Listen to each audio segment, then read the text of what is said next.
Meu nome é Márcio Labre, eu sou deputado federal pelo Estado do Rio de Janeiro, pelo partido PSL.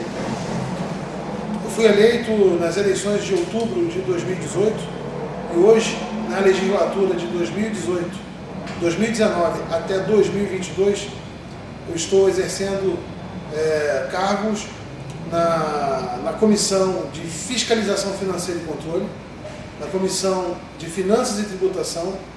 Eu fui membro também participante da Comissão Especial da Reforma da Previdência e atualmente sou membro da Comissão Especial da Reforma Tributária. A minha pauta de mandato é uma pauta no campo econômico, na área da saúde pública, na área de turismo e tecnologia. Essas 4 áreas são as áreas em que eu atuo mais fortemente durante esse meu mandato, onde eu pretendo entregar melhores resultados para o meu eleitor e para o meu Estado.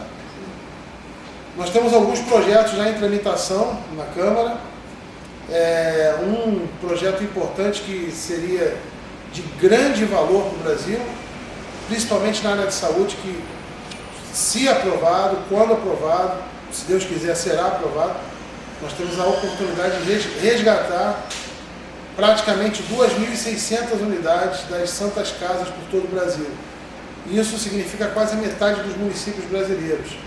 Esse é um projeto que consiste basicamente na ampliação dos contratos do SUS de 1 para 20 anos, possibilitando que a gestão dessas Santas Casas possa captar recursos no mercado para se financiar, para fazer reformas, investimentos, contratação de pessoal, sem uso de 1 centavo de dinheiro público, apenas com a garantia de ampliação desses contratos.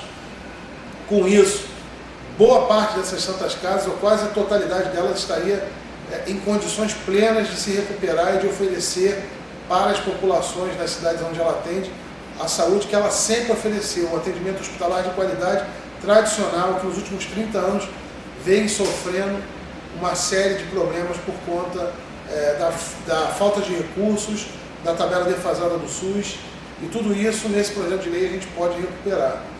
Um outro projeto bastante interessante é tirar da Anvisa a prerrogativa única e exclusiva de aprovação de medicamentos. Esse projeto ele dá autonomia para a FDA e a EMA, que são as agências americanas e europeias que avaliam os novos medicamentos que estão entrando no mercado, através de pesquisas sofisticadas, pesquisas de ponta.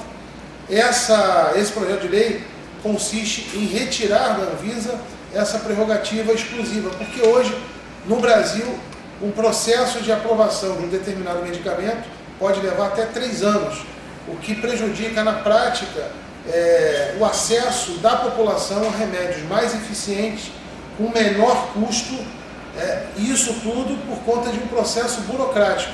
Então, enquanto lá fora as pessoas estão podendo se tratar de uma série de doenças crônicas e outras doenças raras, aqui no Brasil a população não tem acesso a esses medicamentos porque a Anvisa não aprova esses medicamentos que já estão aprovados nessas agências, que têm critérios e recursos infinitamente maiores do que a própria Anvisa para avaliar a eficácia de um determinado medicamento ou fármaco. Então, esse projeto sendo aprovado também vai ser muito importante para o Brasil.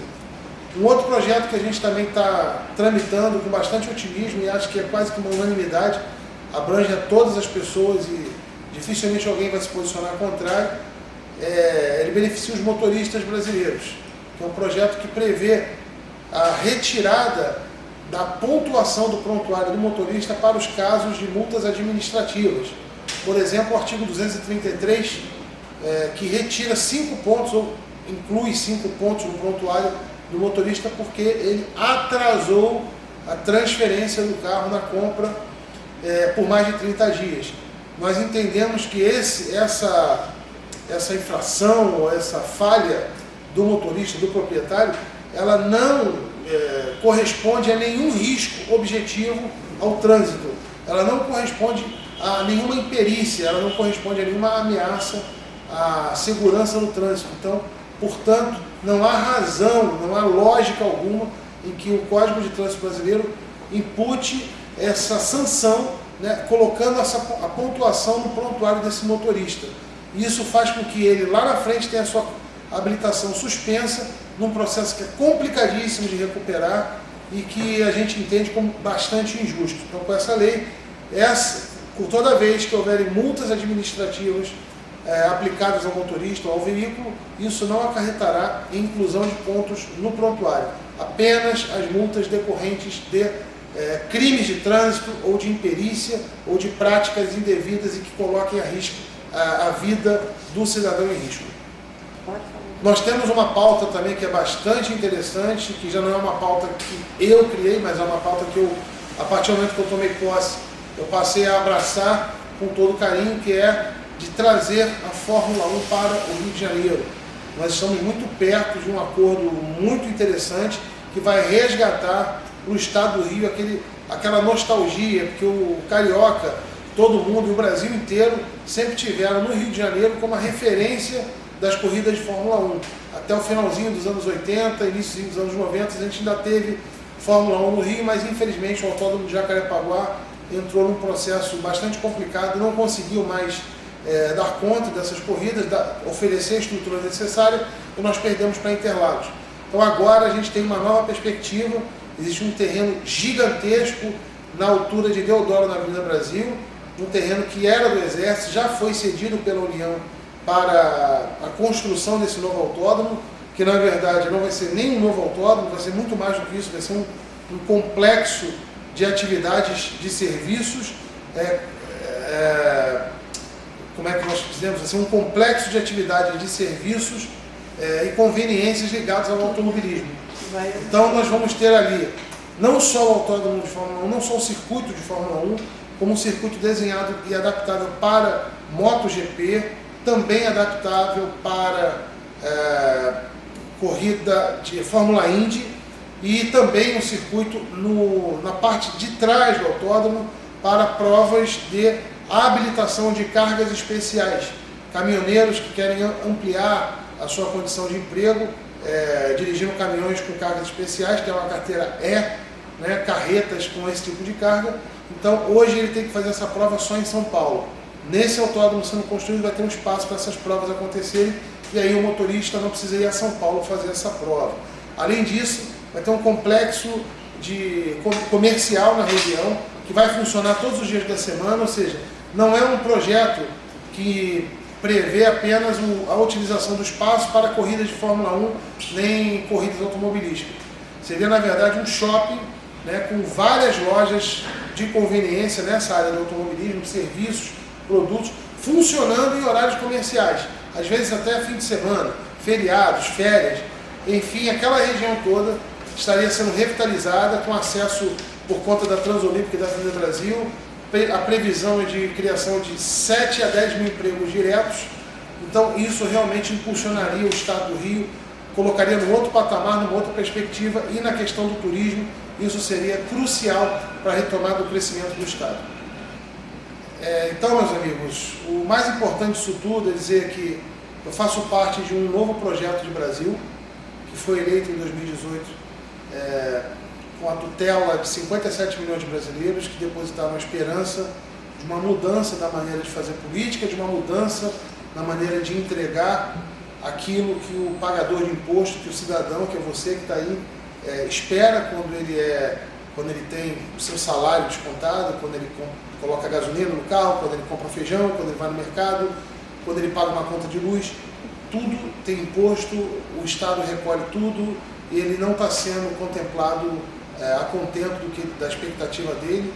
Um país que não vem entregando serviços públicos de qualidade, tem uma carga tributária gigantesca, um país mergulhado em processo de corrupção, um país que nos foi entregue com sérios problemas de segurança pública, que comprometem o processo econômico, um país inseguro, um país onde as pessoas não têm a garantia de que irão poder transitar na rua sem serem alvejadas por balas, por tiroteio, ou serem atacadas por agressores ou marginais. Não há como um país desse ter desenvolvimento econômico. Tudo isso foi o que a gente herdou. E a gente está tentando reconstruir o país, recolocar a administração pública em ordem, recolocar a arrecadação. As reformas estão aí para ajustar as contas do Estado. Toda essa tragédia foi feita nos últimos 30, 40 anos de governos irresponsáveis, preocupados com o populismo, preocupados apenas em se manter no poder, nenhum compromisso com o crescimento, com o projeto de país. E agora a gente está nesse primeiro ano passando algumas dificuldades, porque quando a gente precisa arrumar a casa é muito difícil. Você pegar uma casa com goteira, com infiltração, com rachadura, ameaçando cair, o que você consegue fazer no primeiro momento é escorar, passar um pano, secar, até você começar a ver de que maneira e por onde você começa a fazer essa reforma. Se vai pelo telhado, se vai pela base, se vai pela parede. Então o Brasil nesse momento está em reforma, está meio que fechado para a reforma, mas as coisas vão acontecer, as coisas já estão acontecendo. Então peço ao povo brasileiro, você que está acompanhando, tenha fé, tenha paciência. Foram 35, 40 anos de destruição, a gente só tem um ano que está aqui, nós estamos arrumando a casa e as coisas vão acontecer. Até 2022 o Brasil vai ter outra história para contar. É isso aí. Obrigado.